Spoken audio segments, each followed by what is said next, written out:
E em cima dessa reflexão que eu tô falando para vocês aqui que a gente tem que fazer, tem o texto do meu querido amigo Fernando Cássio. Fernando Cássio é amigo também do Daniel Cara, provavelmente o maior pesquisador em educação. Fernando Cássio, para quem não conhece, é doutor em ciências pela USP, professor da Universidade Federal do ABC. Integra a rede pública, pública e universidade, a REPU, e o Comitê Diretivo da Campanha Nacional pelo Direito à Educação, que é encabeçada pelo meu querido amigo Daniel Cara. Ele fez essa coluna na Carta Capital e é importante a gente pensar aqui esses pontos que o Fernando Cássio coloca.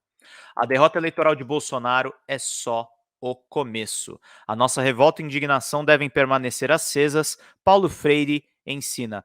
O Fernando Cássio e o Daniel Cara trabalhou com a Luísa, trabalhou e trabalha com a Luísa Erundina, e eles são profundamente discípulos de Paulo Freire. Então a gente vai aqui conferir a reflexão que ele fez na carta. Pedagogia da Indignação, publicado póstumamente em 2000, foi o último livro de Paulo Freire, que pretendia reunir um conjunto de cartas pedagógicas sobre as relações entre famílias, filhos, professores e estudantes numa linguagem acessível ao grande público. Freire se foi antes de finalizar a obra. Das cartas pedagógicas, ficamos com apenas 3. A última delas, escrita no dia 21 de abril de 1997, também o último texto escrito por ele, tratou do bárbaro assassinato do pataxó Galdino Jesus dos Santos. Freire é frequentemente lembrado pela pedagogia da praxis, pelo revolucionário método de alfabetização que carrega seu nome e pela boniteza, amorosidade e humanismo transbordante nos seus escritos.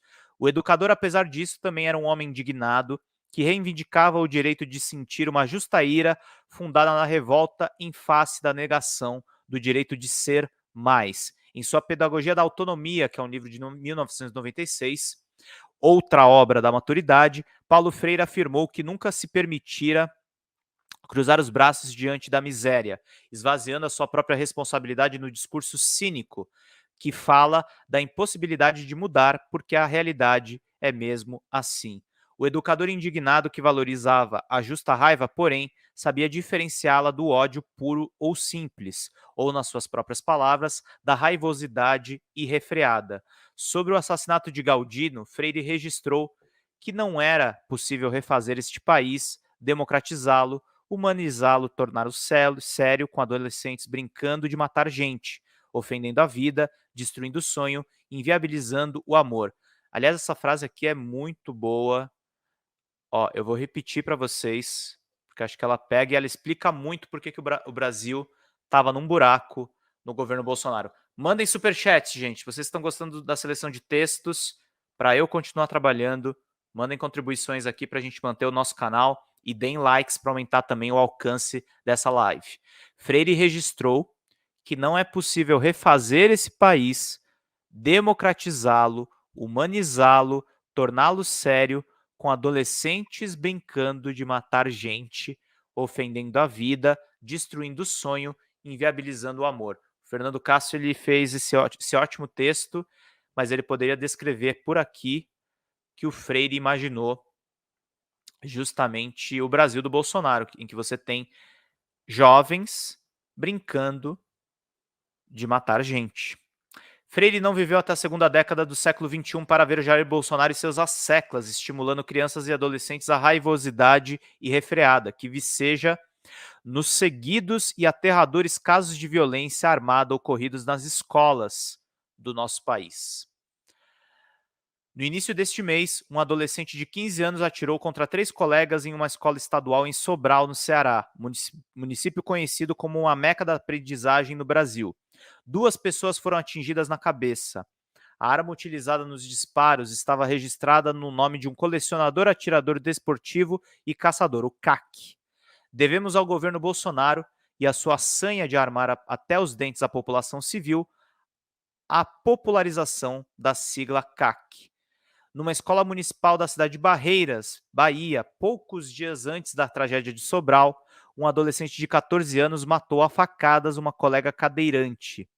Além do facão e de uma navalha, ele também carregava o revólver do pai, um policial militar aposentado, que guardava a arma debaixo de um colchão. As primeiras investigações mostraram que, nas redes sociais, o adolescente disseminava discursos racistas e LGBTQI-fóbicos. Numa das postagens, ele escreveu: "Nunca pensei que o Nordeste fosse tão repugnante. Lésbicas, gays e marginais aos montes acham que são dignos de me conhecer e de conhecer a minha santidade. Os farei clamar pela minha misericórdia, sentirão a ira divina." E antes que alguém se precipite a misturar as coisas, é preciso dizer que o debate sobre bullying escolar e suas consequências psíquicas potencialmente terríveis não se confunde com esparrame de armas e discursos de ódio promovido pelo atual governo e seus apoiadores. Mandem superchats, gente, que é muito importante. É este que mata a gente, ofende a vida, destrói o sonho e inviabiliza o amor. Os números do esparrame de armas são aterradores. E aqui é muito importante para a gente saber. Entre janeiro de 2019 e março de 2022, abriu-se 1.006 clubes de tiro no Brasil, quase um por dia. Entre 2018 e 2021, o número de novas armas registradas no país mais do que duplicou. Já nos 16 estados em que o fascista teve mais votos em 2018, o aumento foi de 320%. Já o esparrame de ódio, embora seja difícil de medir, é sentido diuturnamente nas escolas de educação básica e superior deste país. Há alguns dias, a sobrinha de um amigo de 8 anos lhe perguntou se o Lula é a favor do consumo de carne de cachorro, pois ouviu da escola da Rede Municipal de São Paulo que a picanha a que o Lula se refere nos discursos será obtida de cães sacrificados.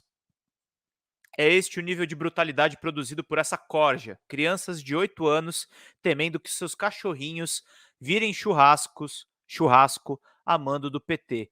Que ninguém se surpreenda com o ressurgimento, dentro em breve, das excrescências reacionárias do tipo escola sem partido. Quem que fez escola sem partido, gente? Quem que fez esse lixo, essa definição terrível? Foi a galera do MBL. A galera do MBL que está reclamando dos bolsonaristas que ajudaram a eleger o PT agora. O MBL é a semente do bolsonarismo. É a semente da extrema-direita. São os caras que trouxeram os discursos anti-Nordeste, os discursos xenofóbicos.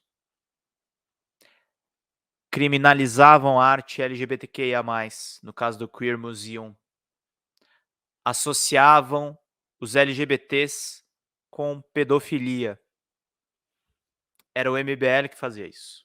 Eu me lembro muito bem, eu estava no dia que o MBL foi fundado na Avenida Paulista, com militantes de Vinhedo que fizeram a campanha do Paulo do Raio Privatizador, que perderam força nos últimos anos pela dificuldade de vociferar apartidarismo, estando com a língua grudada nas solas dos sapatos dos presidenciais.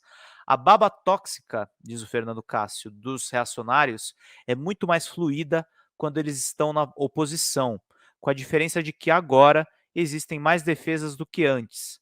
Movimentos de censura e perseguição na educação básica já foram lançados à ilegalidade pelo Supremo Tribunal Federal.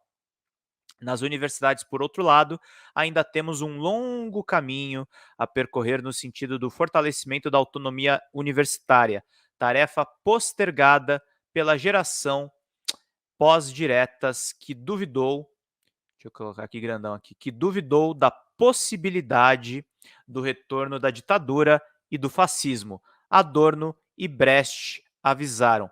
Enquanto a boiada mugia que Lula ia criar banheiros unissex nas escolas, quase 4.000 escolas no Brasil sequer têm um banheiro que funcione. 4.000 escolas no Brasil não têm um banheiro. Eu não estou falando de sala de aula. Eu não estou falando de carteira. Eu não estou falando de material escolar. As escolas públicas no Brasil, quase 4.000 delas não têm um banheiro que funcione. O Touro Imbrochável, por sua vez, anunciou como exemplo de grande política de alfabetização de seu governo, um aplicativo de celular para alfabetizar crianças, que seria elibrada muito melhor do que o método Paulo Freire de alfabetização de adultos. É o Grafogame, que é uma porcaria. É um aplicativo que ele gastou. Isso eu posso falar, gente, porque eu cobri pelo Drops de Jogos. Ele gastou R$ 100 mil de licenças, ao invés dele usar um ecossistema de desenvolvedores de jogos que estão aqui no Brasil e podiam fazer um aplicativo sob medida para as escolas brasileiras. A crueldade com crianças e adolescentes também abunda entre esses defensores da família que, paradoxalmente, mal conseguem disfarçar os seus próprios desejos criminosos. De Bolsonaro, que sentiu um clima ao ver meninas de 14 anos com maquiagem no rosto, a Damares, que narrou com água na boca as piores perversidades praticadas contra bebês, essa gente torpe, juntamente com seus fanáticos seguidores, continuará atacando as escolas e os professores, mesmo com a derrota para o Lula, tá? Mesmo com a derrota para o Lula, eles continuarão com esse discurso altamente perigoso. A conta das emendas do Bolsolão, é bom dizer, já está prevista no orçamento da educação para 2023. Cortes de recursos para compras de livros didáticos. Lula tem que se esforçar, tá, gente, para revogar essas medidas.